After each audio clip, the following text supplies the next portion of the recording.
For question 1, I noticed that an interview with Aaron McKinney 10 years after the crime, he said, I barely remember anything, but then he clearly stated the detail of the murder night. Also, his words did not consistent with Russell's, so I suppose that he was not telling the truth. Question 2. A large number of people in this play hold a perspective against the homosexual. For example, a lesbian professor in a university once said that one student of her thought she was disgusting since she liked the girls. Also, a pair of parents refused to attend their child's performance in the play Angels in America just because they thought a homosexual is wrong. So being a gay is the first reason people thought about Matthew's death. Moreover, people in Laramie considered that it should let the murder of Matthew become part of the history.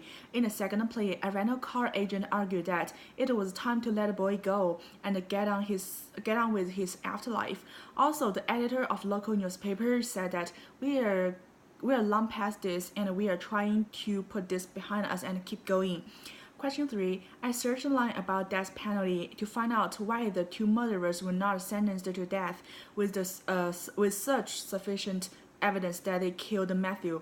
It is said that the death penalty was considered unconstitutional and in violation of the 8th Amendment in late 20th century, so putting them in prison for their lifelong is the best way to mourn for Matthew. Question 4. In the play, Laramie is depicted as a lovely place that many people like it. For example, there were comments like people here were nicer than the Midwest and it is a good place to live, and Father Roger said he would always miss the Laramie after leaving for 6 years. In the play, people in Laramie would tolerate homosexuals, but they would not accept it. Just like a university student said, I don't hate homosexuals, though a straight man described the homosexuals as animals. And I think what happened in Laramie would probably happen in Columbus.